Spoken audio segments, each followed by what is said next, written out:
رب العالمين وصلى الله وسلم وبارك على نبينا محمد وآله وصحبه أجمعين وبعد. إخواني وأخواتي السلام عليكم ورحمة الله وبركاته. الله waxaan weydiisanaynaa inuu diinta nagu sugo oosna nagu dila oo maaragtay ku noolaano sidii maaragtay dadka wanaagsan ba ilaahay ku tilmaamay rabbana laa tuzigh qulubana bacda id hadaytana wahab lana min ladunka raxmatan inaka anta alwahaab. ilaahay diintiisa ha nagu sugo. waxyaabo qaarkood ooy dad idaaca ka furteen ooy muslimiinta kusoo jiheeyeen darteed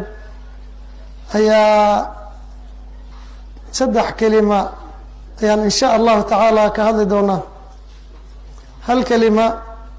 waa balada banaanka islaamka nooga imaaneysa, waana tan aan cawada xoogaha aan ayada ishaari doono. kelimaad yar oo ayada kamid ah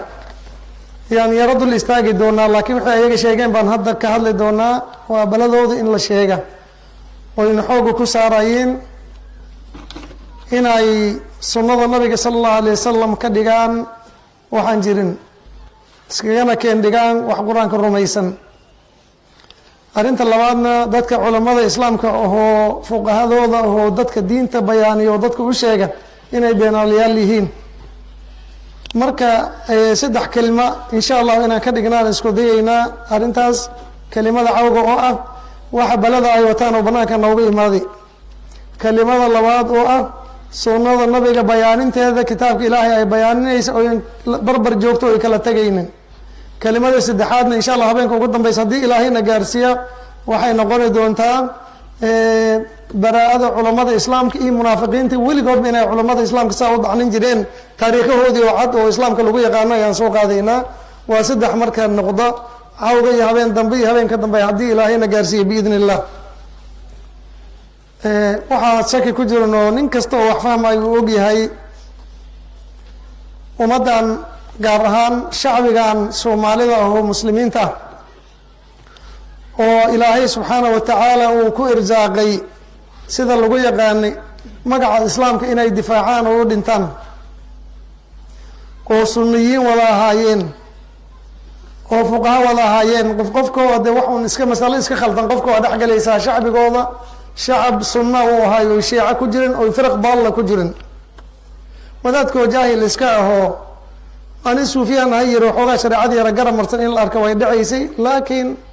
maxaa la yihaha dad fuqahaa culama ah diinta ilaahay jecel sunnada nabiga jecel sala allahu alayhi wasalam ahaayeen oo gaalada aan la tusi karaynin ayaa markay arkeen ayay u ballaangareeyeen in shacbigan laga haajiriyo oo laga firdhiyo beledkiisa oo gaalo dhulkood loo raro. makrigaasna wax ku saabsan habeeno badan baan meeshaan kaga hadalnay, laakiin kelimaad iska yageerogooga ayay ahaayeen oonan maaragtay ihtimaam aada u badan dad badan inaan siinin laga yaabo, ama miidhiya inaan ku duubayn laga yaabo. laakiin hadda waxaa noo soo baxday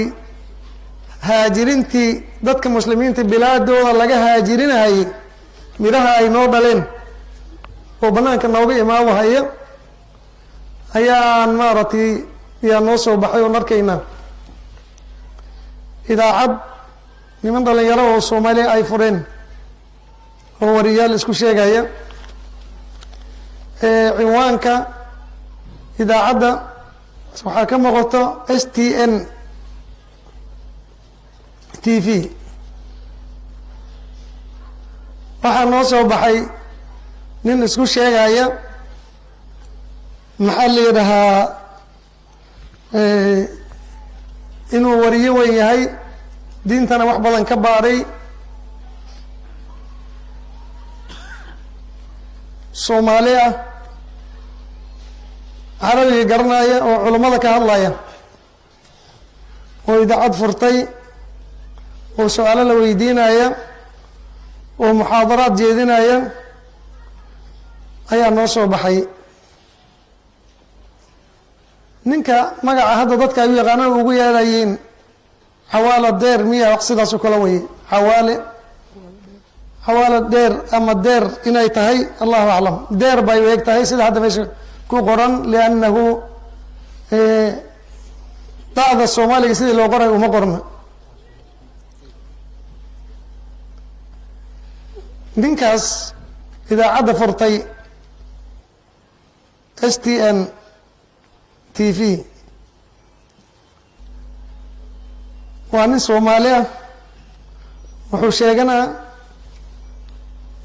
in magaalada Boorama la yiraahdo uu joogi jiray asagoo yaros madrasa ka galay was Carabiga meesha ku bartay waxyaabaha uu ka hadlay markay dadkii nin wariye ah oo runtii aan khayr u arkay su'aalaha nooc u weydiinay iyo mowqifku taagnay oo asaga British uu ku magacaabay ma aqaan magaciisa kala laakiin waa nin qiimo leh waa nin wax fahamsan sida ka muuqatay ninka su'aalaha weydiinay أنا ما قرنا شخصا وما قرنا لكن نوع سؤاله ويدينه ونوع عجيبة إيوان كنك إن لصوبح دونا يا وحاس كلا صوبح أصقوا فر صومالي بنت ولا درا يا عوان واحد لكن ليت بنت ولا درا هذا كوكابسن الله دين تبدم أيو تحريفنا يا سنة النبي كان واحد جريم بوكا سوقادي قرآن كان رميسنا هاي نوليه معناها بيها سلوك قدرها وي نينكاس ميديا فرتي مركان وحان ويديه مركان أرنتا أركي dadkaas Boorama jooga ama ay kaaga aqoon fiican yihiin baan nasirin ilaahay fadligiisa maanta waa lisla xiriira meel walba dad culamo oo telefoon ku hay waree Boorama ayaan la xiriirsaday waxaan weydiiyay ninkaas ma garanaysaan waxa yireen waa waxaan fidnoobiyo fidnada oo maaratay wata cawaalahan asaga magaciisa ma ahin nin wanaagsan oo oday oo la garanayo oo nin iska ahlu khayra oo xumaan lagu ogeyn buu ahaa marka magaca aabihiisa buu wataa laakiin maxaa la yiraahdaa magacaas cawaala ayuu mashhuur hadda ku yahay wuxuu sheeganaa ninkaas ماذا أنت حقي وحكو برتبة اللويدية مركا الدين الإسلام كسيرة أبو قهد ليس وحيري سقاش ميدي مركا أن بورو مجوغي مدرسة أخوان المسلمين سيدا سوق حضيري أخوان المسلمين كايليهم بجيلي أخوان المسلمين مجرى وحليرا هناك ضدك المسلمين أنما المؤمنون إخوة ضد مسلمين وهو ضد كغير كم قعوان الإخوان المسلمون نوان نغانا لكن أخوان المسلمين وحلي رمنا نغانا أخوان الشيطان نيين ما كان ضد كيجوا شيء جايين لكن ضد دعاء المسلمين وهو دين إلهي ودق دقاقة والإخوان المسلمون ضد كغير كم قعوان ويجران أخوان المسلمين كوير مدرسة دوغا واجي أنبرنيني وحان مارتي مكتبة إلهي بير الله برري فرصة أنه هلني إنا وحكو بارنا مركز جامعة داس كسو بحي علماء داس وحكا برتبها لويدي مرجعيس ugu muhiimsan intaas oo ka dhigay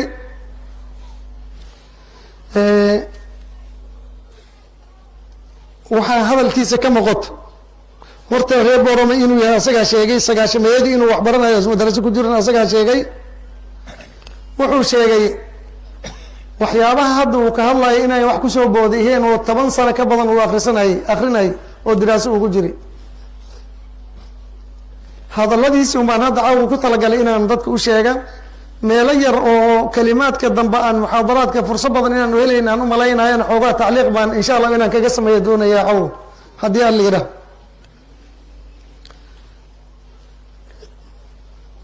10 sano inuu baaritaan ku jiray مدارسنا uu akhrisanahay wuxuu baaray waa maxmarka waxa uu hadda ka hadlayo baaray 10 sano xagee ku baaray bilaad al-gharbi markuu tagay buu baarayay ninkaas wuxuu joogaa America meelahaas magaalooyinka Soomaalida u badan yihiin magacooda ma qabtaa aniga Arabiyada marka inuu sida ku bartay buu sheegay waxa kale uu sheegay waxa la weydiiyay gafka wadaadadii iyo meelaha ay ku gafeen inaad tiraaso kuma habooneen markaad leedahay beenta wadaadada wuxuu yiri magacaan 6 bilood baan u balangaraynaynay buu yiri magacaan ku magacaabi lahayn arrintaas 6 bilood baan balangaraynayn yani ninkan 10 sano la soo tababaray 6 bilood aan magacaan kaligiis balangaraynaynay buu yiri marka magaca sidaas uu ku soo baxay buu yiri sida ugu haboon oo munaasab ku ah waxay noqotay in ciwaanka laga dhiga beenta wadaadada marka 10 sano ayaa waxa loo tababaray sida ka muuqata islaamka dumintiisa sida markii doona insha Allah taala iyo waxaas faafinay ciwaankii mawduucaas laga dhigi lahayna 10 bilood 6 bilood inuu maaragtay nidaaminay buu sheegay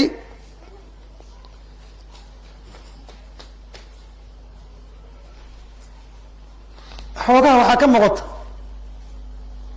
wax badan oo shubahaadkii niminka mustashriqiinta ahay ka muuqato maahayna ayaas wada asfirdhina mustashriqiin yaa la yidhahaa kelimada akhirkeeda insha allah muxaadarada akhirkeeda ayaan ka hadli doonaa iyo waxa ay yihiin culamadii buu masaa'il kelimaad oo qur-aanka ku jiraan buu keenaa si xun bay u fasirayiin buu leeyahy waa kelimaad khalad ah oo culamadii buu been bay ka sheegeen qur-aankii buu leeyahay waxaa cajiiba ninka sidaa leh ayadihii uu soo daliishaday labada ayadoo ugu horreeyay labadaba si khaldan buu u aqri wax ilmiheena yar yarka ah oo xalaqaadka ayaan aqrinaynin ayadda koowaad waxa way uu soo daliishaday wa uxiya ilaya hada alqur'anu liundirakum bihi waman balag wuxuu aqriyey wa uxiya ilaya hada alqur'ani buu aqriyey macnaha waxay garanay ku tusinaysaa qur-aanka uu sheeganayo uu ku takhasusay oo isbaranayo oo 10 sana baarayo uu leeyahay xataa qur-aanka lafdigiisa inaasan aqrin karin wuxuu aqriyey wa uxiya ilaya hada alqur'ani liundirakum waman balaga bihidna waa ka tagay waxay ku tusinaya aqoontiisa qur-aanka horta intay leegta waxaa kaluu soo daliishaday oo ayad oo fikirkiisa aan keeni doono usoo daliishaday wamaa kunaa mucadibiina xataa nabcatha rasuula ayadda ah wuxuu soo daliishadayna waan sheegi doonaa insha allahu tacala waxyaabahan dul istaagi doona xawa ay kamid tahay insha allah marka wuxuu aqriyay wamaa kunaa mucadabiina xataa nabcatha rasuula waxaa way ilmehen yar xataa macnaheeda waa fahmayiin waa in sidaa la aqriyay khaladka ku jiro labada ayadoodba wamaa kunaa mucadabiina buu aqriyey xataa nabcatha rasuula ninka caynkaas ah ayaa ijtihaad sheeganaya dadkana diintan u cadaynaa buu leeyahay culamadiina khalad ay galeen buu leeyahay qur-aankina sidaas uu yahay sunnadina waaba inkira waan arki doonaa qur-aankina heerkaas uu ka joogaa 10 sana waxbaarayna wuu leeyahay balaayada uu faafinayana gadaalan ka keeni doonaa wuxuu ku sifayna oo isku tilmaamaa saxiix alimaam albukhaari iyo saxiix alimaam muslim wuxuu ku tilmaamayaa buugta khuraafada yani buugta beenta oo khuraafada ku tilmaamaya saxiix alimaam albukhaari iyo saxiix alimaam muslim raximahum allah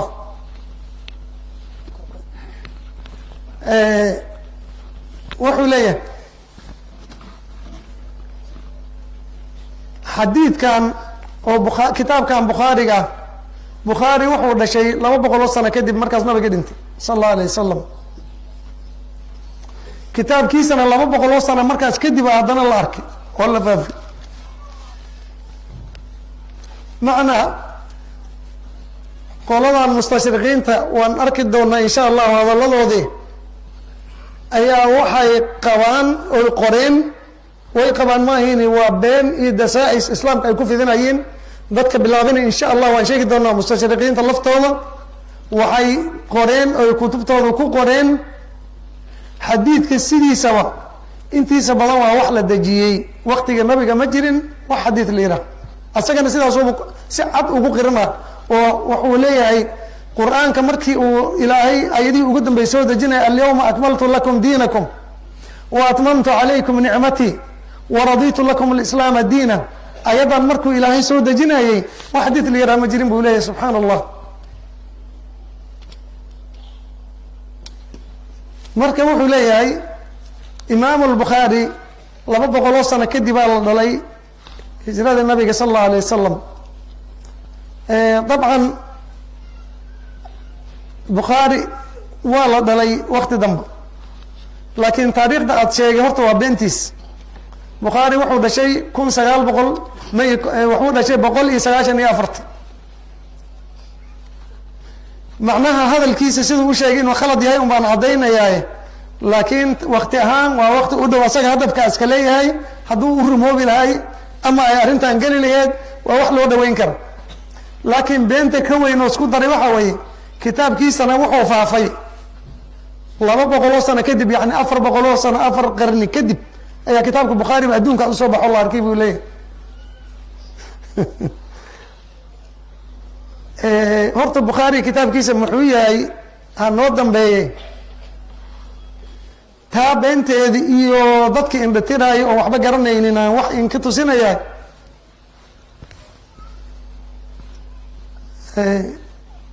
wuxuu soo naqliyey xaafid ibn kathir kitaabkiisa bidaaya wanihaaya wuxuu ku soo naqliyey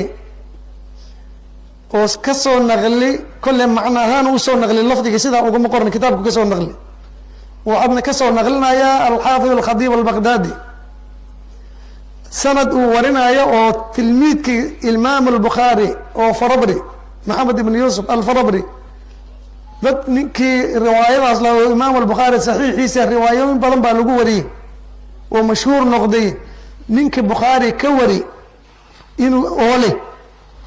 sida ibn kathir uu ku soo qoray 70,000 ayaa saxiix albukhaari ila maqashay oo igala maqashay ila warisay bukhaari ka warisay 70,000 waa sida albidaaya wanihaaya ku qoran markaan ibn kathir aan arkay hadalkiisi waxaan u noqday khadiibuna ka soo naqli kitaabka khadiibaan u noqday khadiib hadalkiisa kulle mid unbaa tasxiif yar ku yaro jiraa wuxuu yihi 90,000 90,000 oo maanta aniga ma hayna wax kale oo jooga ay jirin ayaa bukhaari saxiixiisa dhegaysatay buu yihi maqashay kitaabkan saxiixa igala maqashay muxuu leeyahay dajaalkana muxuu leeyahay kitaabku bukhaari yani waa dadkii bukhaari saxiixiisa ka maqleen waya dajaalkana wuxuu leeyahay bukhaari kitaabkiisa lamaba ogaanin inuu jiro adduunkaba kuma faafin ilaa 200 sano kadib martii isaga dhashay kadib maan qarniga afraad kadib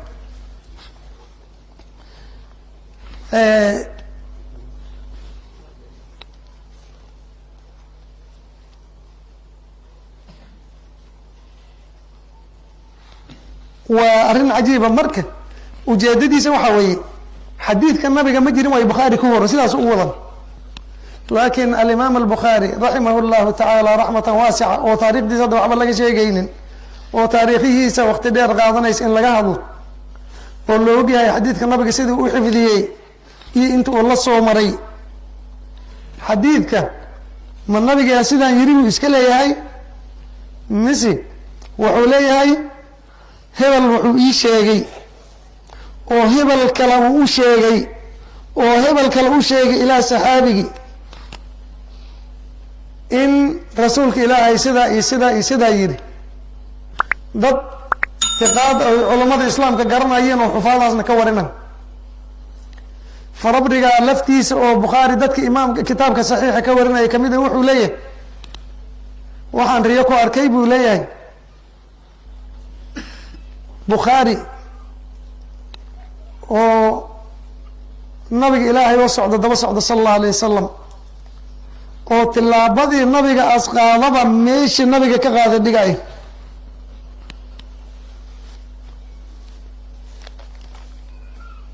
arrintaa macnaheeda waa fahamteen oo malayna macnaha axaadiista nabiga oo sugnaatay oo nabiga ilaahay ka sugnaatay ayuu wariyey saxiixiisa ku wariyey inuu ummadda islaamka culamadoodina waxay ku ijmaaceen saxiixu lbukhaari waxa ku yeela inay sugan yihiin oo nabiga ilaahay ka sugnaadeen sala allahu alayh wasalam axaadiistiisa marfuucada oo mutasilada waa ijmaaca ummadda culamada islaamka si kasta ay u baareen raggi xufaadi oo nuqaadi ahay xataa rijaasha qaarkood haddii lagu yaro naqdiyey oo hebel xadiidkiisa yani oo kale hadday qaar yiri jiraan ma naqdin asalka xadiidka sixada meesha ku yaala laakiin ninkan oo fulaan ah darajadii uu bukhaari laasimsaday waa ka hooseeyaa oo kale dad ku naqdi baa jira. waa nin iyo laba, waa dad afraad oo la garanaya oo xaafid muqadimada kitaabka ku qoray raximahum allahu jamiican. marka axaadiistii nabiga sala allahu alayhi wasalam oo haddii aan raggaas culamada noo jamcino raggii u sheegeen ayn noo sheegin wax badan iskaga keen darsami lahaayeen. ujeedada ay kala yihiin oo axaadiista nabiga ay u dhex galayeen oo u durayeen gadaalaan ka caddayn doonaa insha allahu tacaala. muxaadaradeena kalena mawduucaas ayba ku saabsanaan doontaa haddii ilaahay ka raali noqdo. ciwaanka marka waxaa waaye idaacadiisa ciwaankeeda beenta culamada inay jaahiliin yihiin waxba garanaynin oo aadihii qur-aanka macnihii ayaga ay ka fahmeen ayadda qur-aanka kuma fasirayeen buu yihi. beenta wadaadadu yihi beenta wadaadada wadaadada yaa ujeedaa wadaadada waxaas ula jeeday iyo dadkaas ula jeeday iyo dadkaas meesha soo dhigay waan ta sheegi doonaa iyo waxa ay yihiin iyo mawqifka iyo waxa ay ugu dan leeyihiin. beenta wadaadada ayuu yihi ayaan sheegaynaa buu yihi waana jaahiliin oo waxba ma garanayin buu yihi. masdarkoodana kitaabka qur-aanka ma ahin buu yihi ee hebelaa yihi iyo jumhuuraa tiri iyo hebelaa yihi ayay leeyihiin buu yihi. fahmiga ay qur-aanka ka fahmeen ma xujaysanayeen dad warkooda ay xujaysanayeen. waa cajiib ma fahmi cusuban oo dadkii asxaabta oo qur-aanka nabigeena loo soo diray sal alla alay wasalam ay qur-aanka ka fahmin oo ay taxaabiciintii asxaabta la kulmeen ayan ka fahmin oo quruuntii nabi maxamed aas ammaani ayan ka fahmin. ninka qur-aanka waan ka fahmi la dhahaya maanta oo fahmigooda as dabamarsan yahay waxa weye waa dajaal. waxa weye nabigeena sal alla alay slam saddex qarni buu ammaanay khayru nnaasi ama khayru ummati qarni uma aladiina yalunahum uma aladiina yalunahum. ummadayda waxaa u khayr badan qarniga ani ila joogaan buu yihi. uma waxaa ku xigaan kuwa ku xiga taabiciintii oo kale ay noqonayiin. waxaa ku xiga kuwa la xiriira oo maaragtay atbaacu taabiciinti aimadii fadaladii ayay noqonayiin. tan labaad wax macnihii ay ummadii islaamka iyo aimadoodii asxaabtii iyo taabiciintii qur-aanka ku fasirin ninka ku fasiraya waa nin jid kale oo cusuban oo kufri afurtay. liannahu ilaahay qur-aanka wuxuu ku leeyahay waman yushaaqiq الrasuula min bacdi ma tabayana lahu اlhuda waytabic gayra sabiili اlmu'miniina nuwalihi ma tawalaa wanuslihi jahannam wasaat masiira. ninkii rasuulka ilaahay meeshuu mariy wadda aan ahayn mara oo dhinac mara asagoo arkaya jidkii rasuulka ilaahay uu mariy markii uu u cadaaday jidkii uu arkaya kadib rasuulka jidkiisii daba mara oo mu'miniinta jidkooda jidaan ahayn maru ayadi ku daray. sheekh alalbani raxmat ullaahi calayh wuxuu ku celcelinaya ayadan macnaheeda wayatabic gayra sabiili lmu'miniin ilaahay hadduu doono wuxuu dhihi lahaa waman yushaaqiq الrasuula min bacdi ma tabayana lahu اlhudaa nuwalihi ma tawala waytabic gayra sabiili اlmu'miniina bilaashay noqon laheed. marka mu'miniin aimaa jireen asxaabtii baa qur-aanka nabiga la joogeen oo macnihiisa noo wariyeen. taabiciin baa jireen atbaacdoodii baa jireen quruuntii nabi maxamed amaani baa jireen aimadii luqadii oo la joogtay. ragga jidkoodii jidaan aheen ninka mara waxa way nuwalihi ma tawalaa wanuslihi jahannama inuu yahay ogaada leannahu jidka lu wataa jidka rasuulka ilaahay buu daba maray. wuxuu culamada taasuu ku ceebeeyey xataa wuxuu leeyahay dad 800 sano 700 sano ka horna dhinteen fahmigooda ay wateen buu leeyahay. macnaha waxa uu leeyahay oo dadku ugu yara marka qur-aanka yani qur-aanka iyo sunnada si ay soo cadaynayeen waan ka hadli doona waan arki doona. qur-aankan may fahmigooda ra'yigooda ku fasiraan buu leeyahay maxay dad hore hadalkood u sheegayiin waa danta ay leeyihiin gaaladu nin walba sidoo raba inuu qur-aanka u fasirto.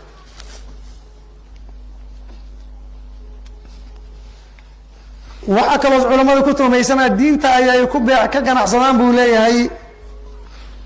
waana is-inkiraan oo waa isku gaalnimo xugmiyaan waa firqooyin tan walba tan kale ay ku kofri xugminaysa diinna maahayn buu leeyahy waxaas waa un siyaasiyiinta o kalo siyaasigaan maanta siyaasiga kale waqaayahaya siyaasigayna kan kale waqaynaya ya ikhwaani horta culamada soomaalida sax waxaan naqaanaa qolo yar oo takfiir la yidhaaha oo dadkan muslimiinta gaalo oo arkaysa oo dhan oo dukanaya oon jamaacada la dukanaynin o jumcada la dukanaynin amaa dadka kale xataa hadday masaa'il isku khilaafsan yihiin gaalo way isma dhahayiin wadaadada markii suufiye la yidhaahaa soo ordaan oo in ayaga ay yihiin suufiyada isku sheegaan annagana aan bu uhaysanin suufiye inay yihiin oo fuqaha ummadda islaamka culamadeeda kamid ah laakiin masalo waa la isku khilaafi karaay masale aan isku khilaafsanahay aragtadeeda inay yihiin aan u aragna ma ahin macnaha inaan gaalo leena ama ayaga ay gaalo wayna leeyihiin waa walaalaha annaga waa muslimiin waan la dukanaynaa waynala dukanayiin waa walaalaha annaga wixii dhibaa na dhibaaya wixii annaga na dhibana way dhibayiin walaalaan nahay gaalo wayna ma ictiqaadsanin maxaa la yidhahaa wixii khada laakiin qof loo daaynayo ma lihin khada un baan ka hadlaynaa laakiin waa walaalaha annaga suufiyana annaga ayaga umaba naqaani waxaan naqaanaa qof jaahil aho asoon diinta ilahay waxba ka garanaynin waa dadaalayidhaho calan iska soo qaatiyo waxyaaba aan jirin diinta ka sheegeen u naqaanaa maahini dadka culamada oo ilaahay diintiisa dadka baraya oo baranaya uma naqaana annaga suufiya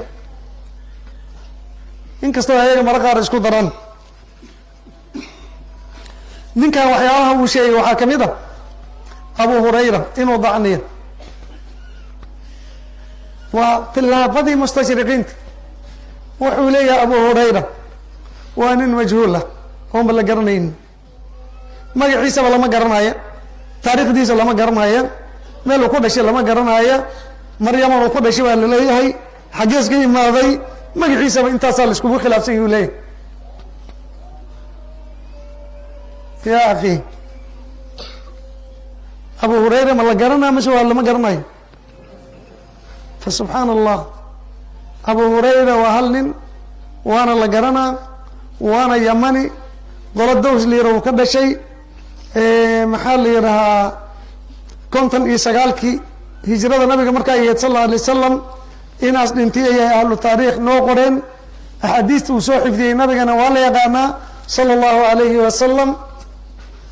ninka dadka xifdiga ugu badan buu ahaa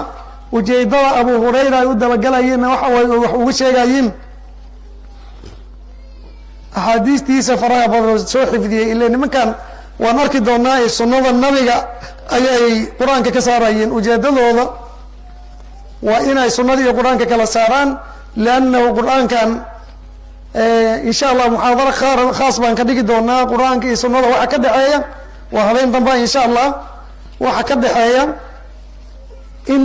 qur-aanka macnihiisa as wada caddaanayn un sidii la rabo loo fahmaynin sunnada la-aanteeda oo ilaahayna qur-aanka ku leeyahay ayado badan ayadaha qur-aanka ayaan soo xujaysan doonaa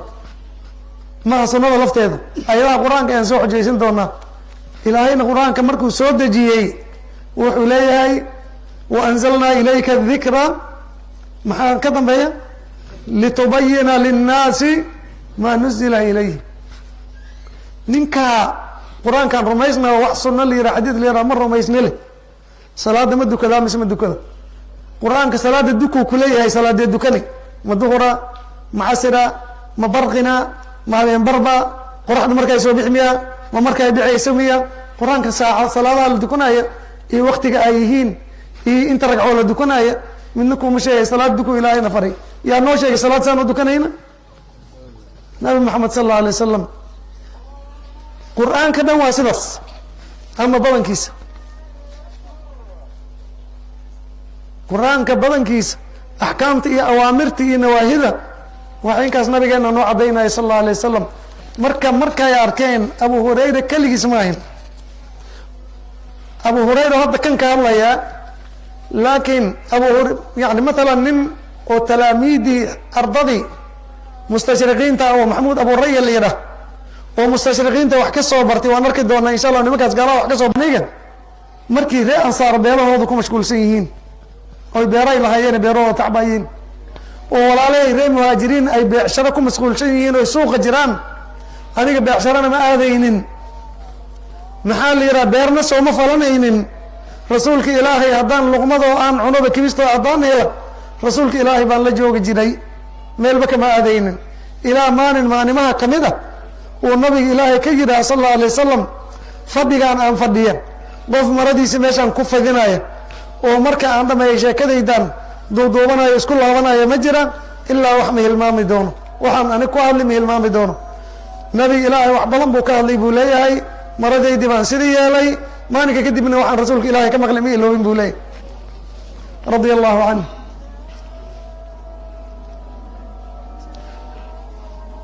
sunnadii rasuulka ilaahay bay la dagaalamayeen dadka aan garanaynin wuxuu u malaynaa ninkan fikirkan inuu baaritaan iyo waxyaabaha asaga keeni u yahay waxyaabahan meesha ay ka imaadeen insha Allah waan sheegi doonaa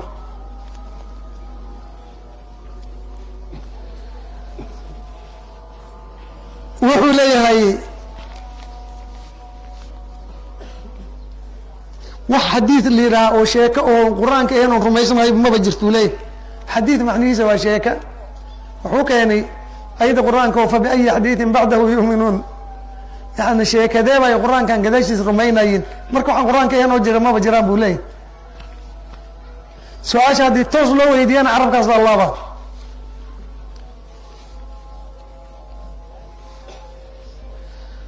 وحليه صحيح البخاري قرآن كوري ماتسين سيدي سبب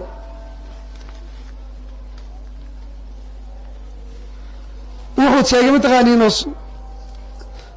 oo sheegay wuxuu sheegay buu yiri nabi maxamed in la sixri gaaladina saaxir waa ilaayeen moogta quraanka ku horeeyay nabi maxamed in la sixri xadiis sahih al-bukhari ku qoran buu leeyahay wuxuu leeyahay nabi maxamed inuu injir qabay oo injirta laga farayay oo gabar aan maxram u ahayn islaamihiisana aan ahayn ay injirta ka guraysay buu sheegay buu leeyahay وحديث كان من قارقود أي بيرو ركوب وقاين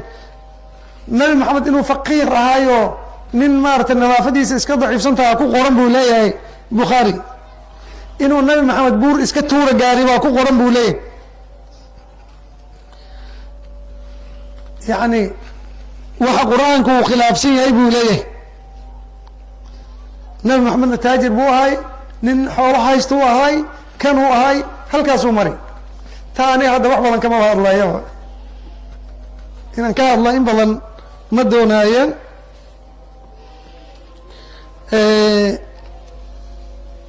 وحليه شهادة أو شهيد قف كان وشهيد إلا يرى قف شهيد وقف دقال قال كل انتي شهيد إنه يا قرآن كم سوى رورين بوليه سنة دي بالله سوى تخلصية ماركيسة قرآن إلا إن سنة إنه إنكرسيه هو شيء حديث النبي قال ما بجري وجري دريش دو كتوري marka quraanku uu soo gudbay lafdi shahiida oo qof dagaal ku dhintay loola jeedo quraanku kuma jirto leey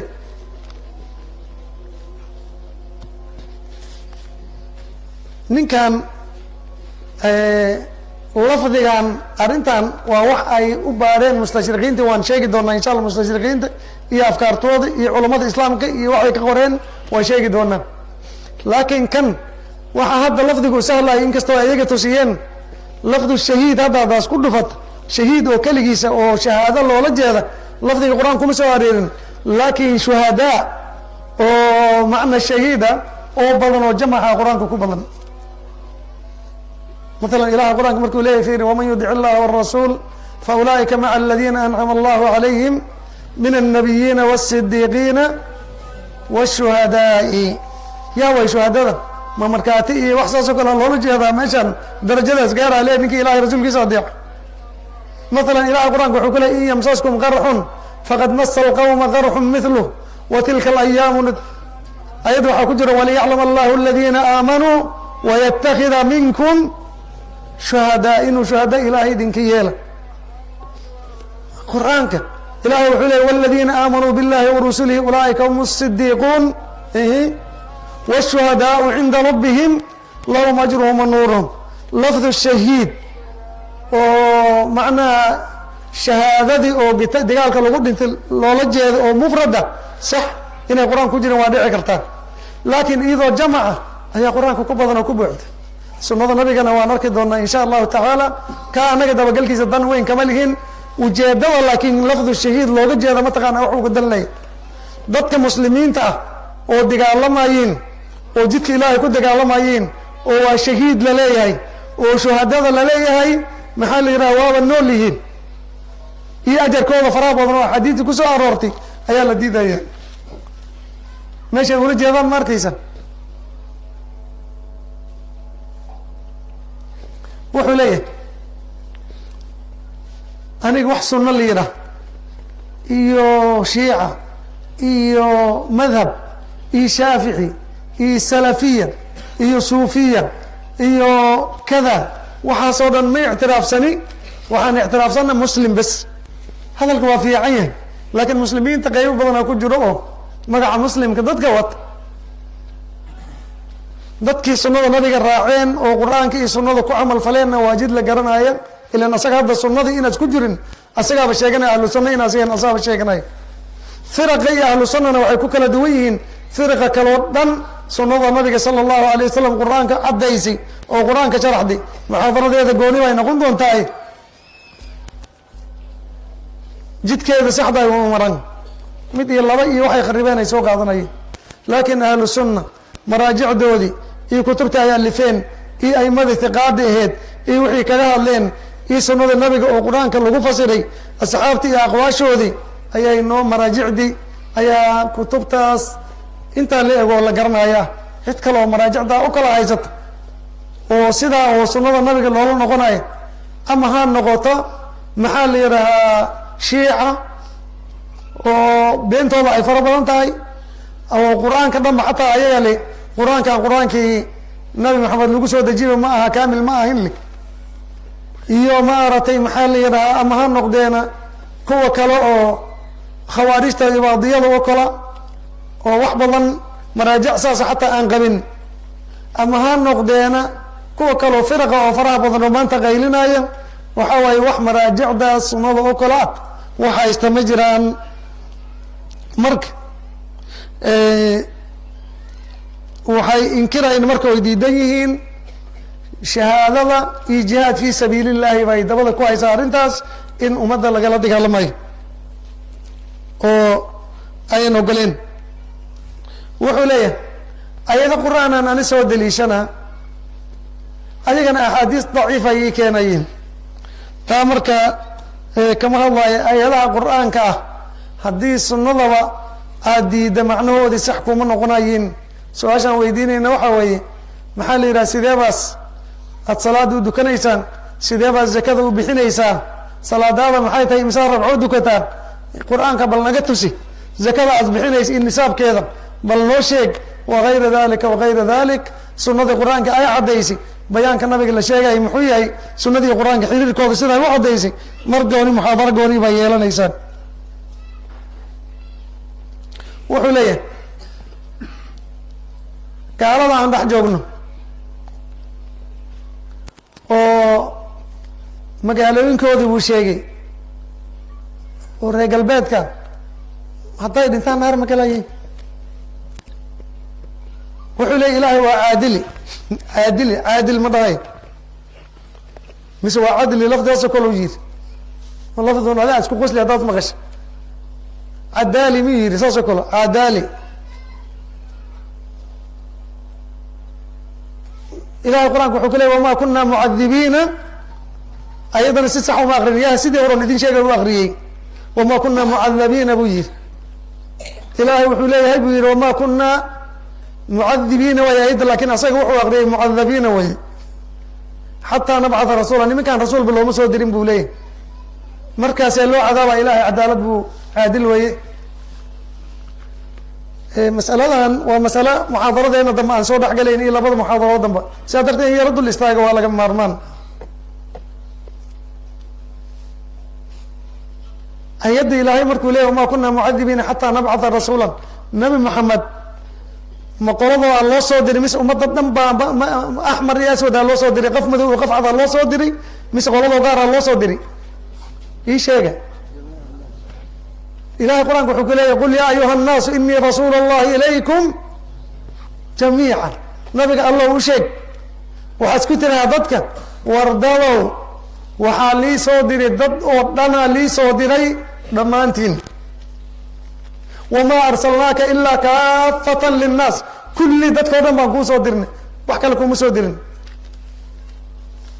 ilaha qur-aanka wuxuu ku leeyahay tabaaraka aladi nazla alfurqaana calaa cabdihi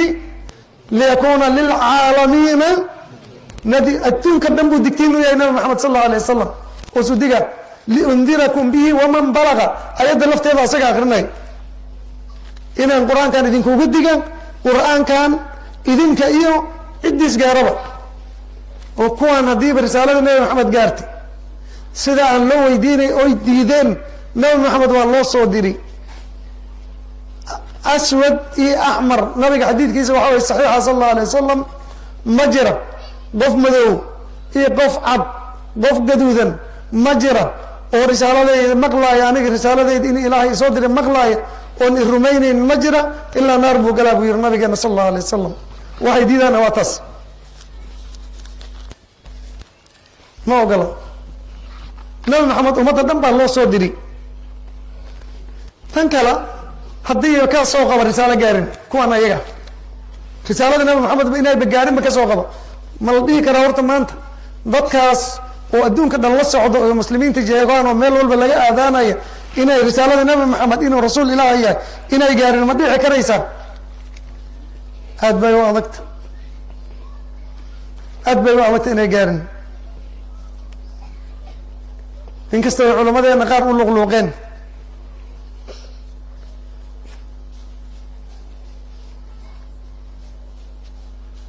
kaba soo qaba inay gaarin xaalkooda muxuu noqon lama cadaabayo miya sax ilaha qur-aanka wuxuu kale walow ana ahlaknaahum bicadaabin min qablihi laqaaluu rabbana lawlaa arsalta ilayna rasuula ayib inay risaaladaba gaarin ka soo qabo xaalkooda muxuu noqonaa axaadiista nabiga sala allahu alayhi wasalam oo saxiix leh oo xasan leh oo mutawaatira oo qaar sanadkooda xoogaa iska tabaryeeda ku jirto waxa weeye ahlu fatrada dadka risaalada ay gaarin iyo dadka ilaahay dhaga iyo dhagabaas u wumin oo risaalada si loo fahamsiin karaba ay jirin iyo dadka doqomaha oo ayagoon waxbaba fahmayn ilaahay uumi dadka noocaas iyo wixii lamid ah biri qiyaamo markii la gaaro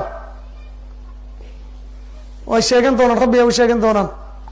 kii risaalada gaarin wuxuu leeyahay ilaahiyo waa nin risaalada iima soo gaarin rasuulkaaga iima soo dirin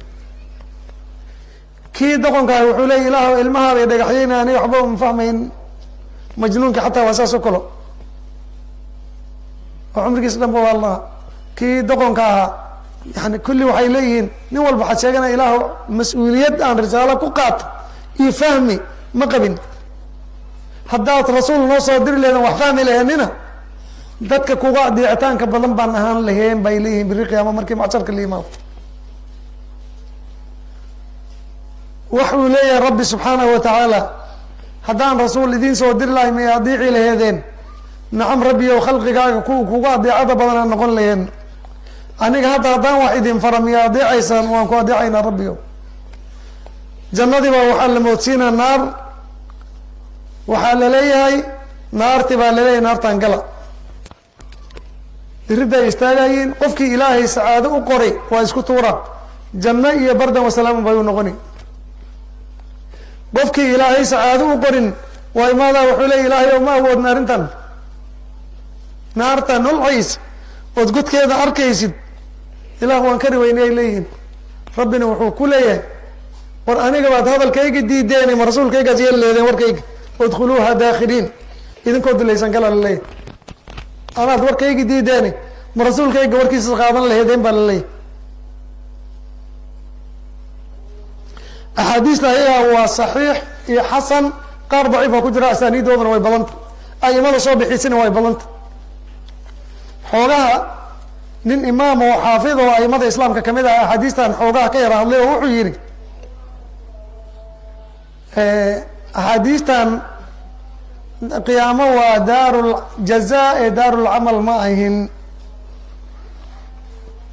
daarulcamal ma ahin, waa daaruljaza. sidaa darteed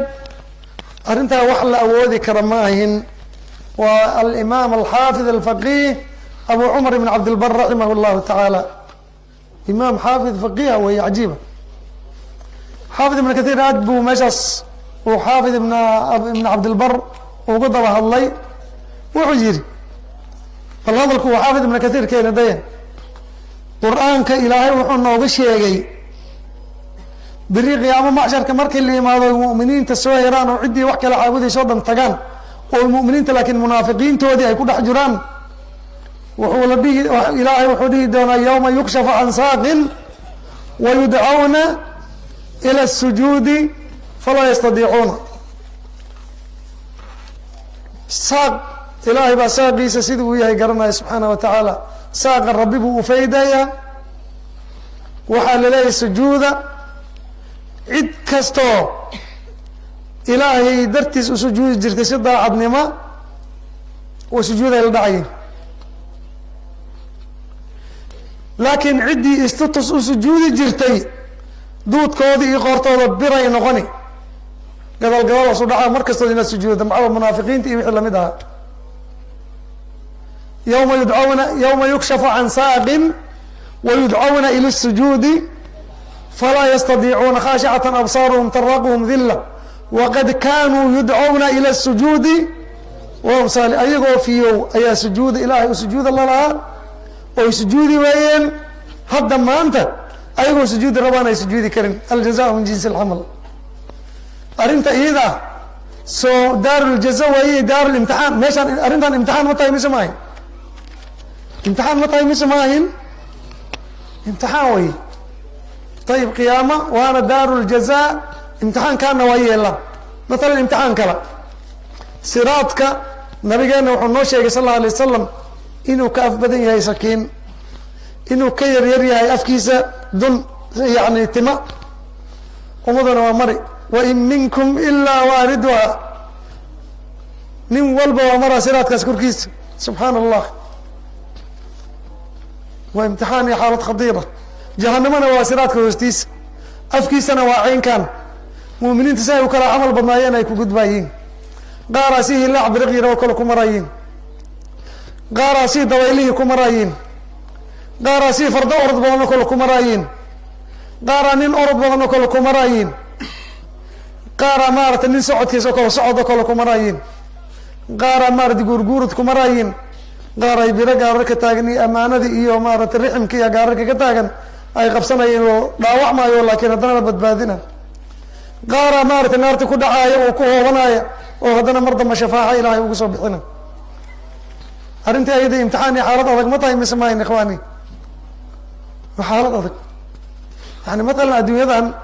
nabigeena wuxuu noo sheegay sal allahu alay wasalam dajaal inuu imaadi doono asna wata janno iyo naar. nabigu wuxuu dadaarmay waxa aad jannada u arkaysiin waa naar, waxaas naarta u arkaysiinna waa janno. ninkii aad soo gaara naartiisa ha gala, jannadiisa aysan gelin ayuu noo dadaarmay sal alla alay slam. soo imtixaan khadiira maaha? waa imtixaan khadiira lafteeda. marka in la yidhaahaa qiyaamo axaadiis saxiixa oo xasana oo fara badan oo aimada soo bixiyeen in lagu cileeya qiyaamo waa daaruljaza ee daarulcamal ma ahin, daarulimtixaan ma ahin, waxaa weeye arrimahana ka hor imaaday. marka sidaa darteed ahlu fatra marka hadday risaaladaba gaarin gaaladan xaaladda ay ugu wanaagsan yihiin waxaa weeye in imtixaan laga qaado. kii jannada ilaahay u qorin imtixaankaas uu ku baasaa, kii ilaahay khayr u qorin iyo janno u qorinna naarta u gelayaa asagoo dulaysa. waa hadday risaalaba gaarin. hadday risaalo gaartina waaba kasii daran. marka sidaa darteed wuxuu la taagan yahay inay ahlu fatrada gaaladan ay naar galaynin oo ilaahay caadil yahay. waa macnaha haddaan ka soo qaban hadalkiisa oon dadkaas in la cadaaba ayna meesha ku jirin.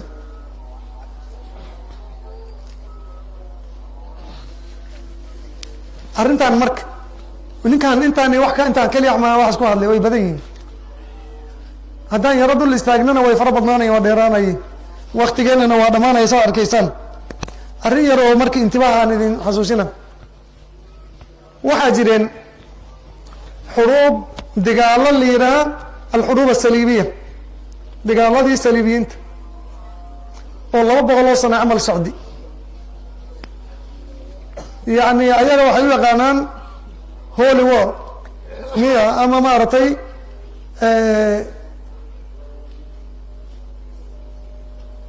xuruub almuqadasa ama cross word yani xuruub asaliibiya mar dambe ay magacaabeen arrintaas sababaheedii iyo dawaaficdeedii iyo xamalaadkeedii kama hadli karna ilaa 8 xamlooy lahaayeen dagaalo 200 sano socdo weeye ooy kaniisadaha kicinayeen ooy dadka ku kicinayeen gaaladiibaa waxay qabsadeen ayagoo masiixiyiin horta waa dad wanaagsan gaaladan waxay ula jeedaan nabi maxamed ummadiisa muslimiinta ay ula jeedaan gaaladii waxay haystaan mahdigii nabi ciise meesha nabi ciise ku dhashay oo barwaaqadeed oo khayraadkeed oo bayt almaqdes ayay gaala haysataa seenu joogaynaa way kicinayeen marka tan way ku jirtay oo kaniisada dhinacan ay ka waday dhinac kalena fikir oo isticmaari oo inay dhulkan muslimiinta oo khayr ka badan oo barwaaqada oo noloshooda wanaagsanta inay qabsadaan ayay doonayeen sida markii dambe samayn doonaan 200 sano markay dagaalo ku jireen waa jabeen way noqdeen waxay bilaabeen diraase inay ku samayn lahayn marka fikr la yiraahdo al-istishraaq mustashriquun istishraaq wax la yiraahdo bilaabeen istishraaq muxuu mustashriqiin ayaa loo yaqaana waa niman sharqiga culumtiisa baranayeen oo kiristaan iyo yahuud iyo gaalo kale oo iskugu jiraan luqada carabiga ay barteen turaadka islaamka kutubta islaamka ay bilaada islaamka wax badan oo kamid ka qaateen andalus kutubtii baa hayeen oo mutawafiriin weeyeen makhduudaadka islaamka ay qaadeen qaar ayagaa dabciyeen diraaso ay ku sameeyeen daqiiqa si gaar ah sunnadii markay fikirka hore ku guulaysan waayeen oo duulaanka ahay fikirkii oo diraaso sharqiga inay diraaseeyaan iyo culumta islaamka ay bilaabeen marka ilaa heer ay gaadhaan maraajicda ay haystaan iyo kutubta ay haayaan dad badan oo culamadeena kamid inay bahayn ay soo gaarin iyo makhduudaadka gacantooda galay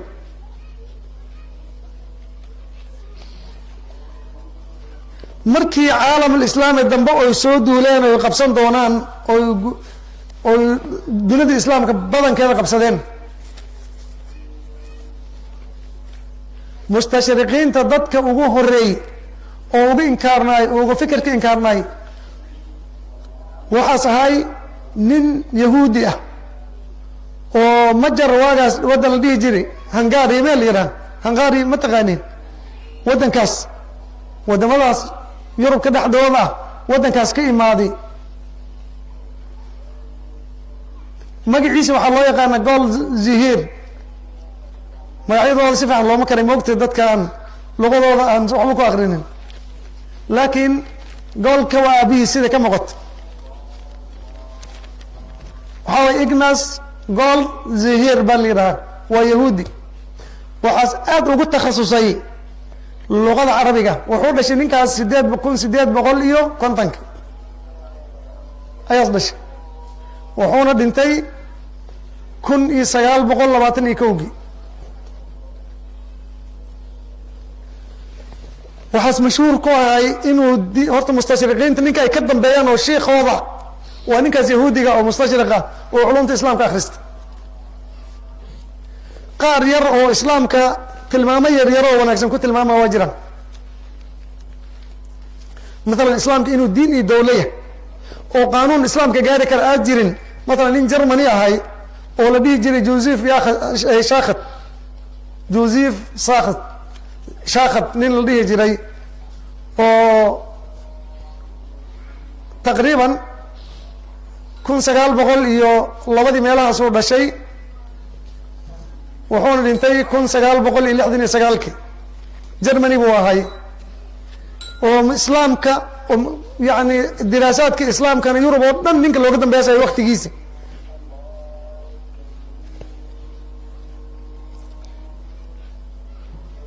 asaga islaamka ha naqdiya oo fikirkii gold zihir waxaa waaye fikirkiisi iyo wixii waa wataa, laakiin wuxuu maaragtay uga downaay shareicada weliba waxaas aad u baari o isku takhasusay fiqh imaam shaafici raximah llah iyo usuushiisi. marka wuxuu leeyahay islaamka waa diin iyo dawlo wada jira oon kala ahaan karin, diin kaloo noocaasana ma jirto. fiqhi kastana qaanuun kasta waa ka sarreeya oo fiqiga kutubta islaamka ku qoran, yani sifaadka yar oo islaamka ku sheegayana iska mid a moogta kelimada xaqa qofku waa arkay maro badan. laakiin mustashriqiinta yani xiqdiga ay islaamka u qabaan iyo maxaa la yidhahaa kutubtii islaamka ay baareen meel kastoo duleela ayay maaragtay wax badan qoreen. axaadiista rasuulka markay arkeen mansilada ay leedahay ayay axaadiista dabagal iyo inay dulmi ka sheegaan ay waxyaabo ku dacniyaan ay ka sheegeen. waxaan leeyahay dadka dalabatulcilmiga maalan dalabatulcilmiga dabcan horta duniyada islaamka markii isticmaar ka imaaday oo gaaladeen mustashriqiinta waxaan sidaa u fidiyeen bicthaad badan ay direen oo bilaadi gaalada u dirsadeen. qaaraa luqada carabiga iyo culumta islaamka kusoo takhasuseen oo mustashriqiinta kutubtooda kasoo baranayeen oo ayagoo fikirkooda xambaarsan duniyada islaamka uula soo noqday.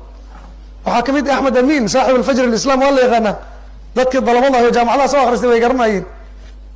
waxaa kamid ahay maxamuud aburaya, waxaa kamid ahay maxaa la yidhaha way badnaayeen nin la dhihi jiray cali xasan cabdilqaadir oo doctor ahay. marjic oo nimankan kutubtoodii afkaartooda soo khulaasay oo aada kitaabka uga wanaagsan oon arkay waxa weeye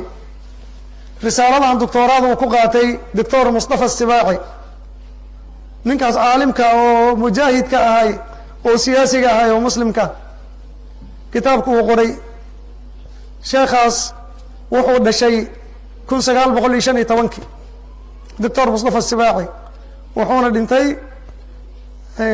adiga taqriiban 49 sano meelaha isagoo jiru dhintay. baarlamaanku u galay, mustashriqiintu la niqaashay. wuxuu ahay nin suuriyaana, suuriya ximas uu ku dhashay, nin suuriyaana oo azhar kuliyata shariica kasoo baxoona doctoora ka qaata. ninka ugu horrey buu ahaa. kitaab wuxuu leeyahy layidhaha aلsuna wamakaanataha fi tashriic اlislami oo doctooraada ku qaatay. kutub badan buu qoray, laakiin kitaabkan doctooraa buu ka qaatay mustashriqiinta iyo xiqdigoodi. ninkan marka hadda maanta annaga noo jiijiilaynay oo s t n furtay oo maaragtay s t n t v furtay, waxa uu ku hadlayo waa wixii doctor mustafa sibaac waagaas uu kasoo naqli mustashriqiinta uu kasoo naqli waa wuxuu noo sheegay. wuxuuna iskii kendhiga nin mujtahid oo asaga wax soo baariyo qur-aanki soo arkiyo axaadiista soo baariyo nin aniga wax baan baari buu leeyahy. waxaa la weydiiyey adiga waxbaad noo fasiraysaan, culimmadiina waxbay noo fasirayeen, sheekh umali amhaashiis waxbay noo fasirayeen. waa siduu su-aasha u weydiiyey, makaagan qaadanaa oo runa mise kooda run? wuxuu yihi aan baariyon 10 sano baaray baan kuu sheegay, macnaha wixii mustashriqiinta usoo laqineen. ilmaheena la qaadaya kuwa ugu fiican waa kuwaas aad maqlaysaan. waxaa laga yaaba dadka qaar inay yidhahaan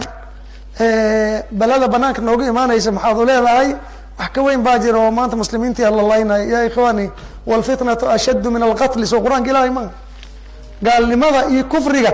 ayaa ka khatarsan iyo diinta dadka laga hadleeya qatli. qofkaan ilaahay jidkiisa ku dagaalamayo oo la dilaayo oo shahiidaya oo maxaa la yidhaha la dulmaayo oo dhimanayo oo jannada gelaya waxaa ka dhib badan qafka diintiisa laga fidnaynaya isagoo nool ayaa ka dhib badan.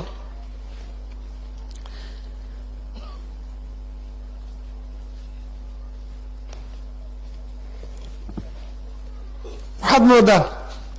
kelimadii nala yar dheeraatay. qeybtii kale oon ka dan laheenna